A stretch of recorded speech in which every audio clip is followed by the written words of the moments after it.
Welcome back to China Economy and Society. Today I want to discuss what are the 5 main pillars of Chinese economic success over the last 40 years. China has been growing for the first 30 years of its reform period at a rate of 9.8% and over the last 10 years at a rate just above 6.5%. A great success, unprecedented in the history of mankind.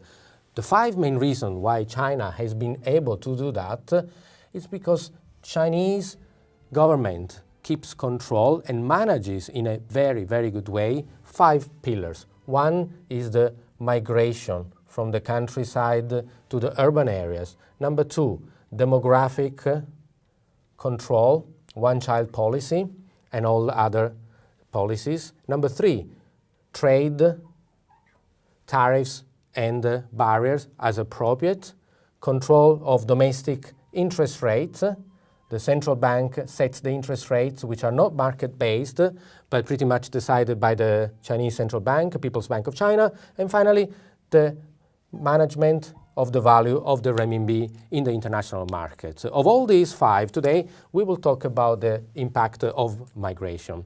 China has a very clear plan. Every year, the government decides how many people are allowed or planned to move from the countryside to the urban areas at the rate that is about 20 million per year.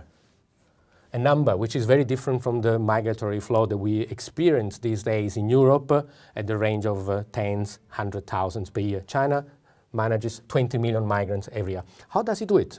Because China uses very successfully a very different development model than the one that we have in Europe. In China, what happens is China first creates infrastructure. When you drive around China, you see a lot of maybe empty railways, empty motorways, empty buildings, and people interpret these as a sign of a crisis, of a bubble, of overcapacity. It may well be, but it is also part of a large plan. China first builds the infrastructure, which may be empty for a little bit, but then they will be filled by the migrants, the flow from the rural area to the urban areas. In Europe, we do the opposite. What do? We first have migratory flow, and then we worry about how to build infrastructure.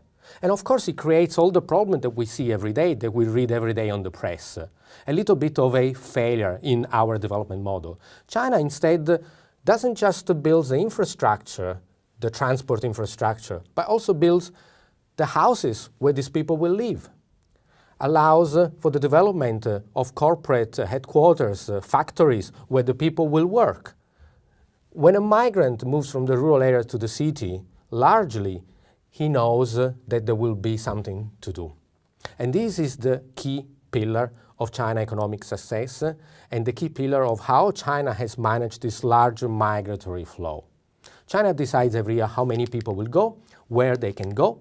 Not everyone can go where they want. In the old days, farmers maybe were allowed to go to the big city, tier 1 cities such as Shanghai and Beijing. Recently, those cities have raised the threshold, and so new migrants now have a choice to go to second-tier city, because that's where China needs them. So the flow is decided in the numbers, in the quality of the people, when, and in the location where these can go. In brief, the point is that pillar number 1 of Chinese development has also been the control of this migratory flow. In the next few days, we will address and discuss in details the other 4 pillars. Thank you for listening, and goodbye.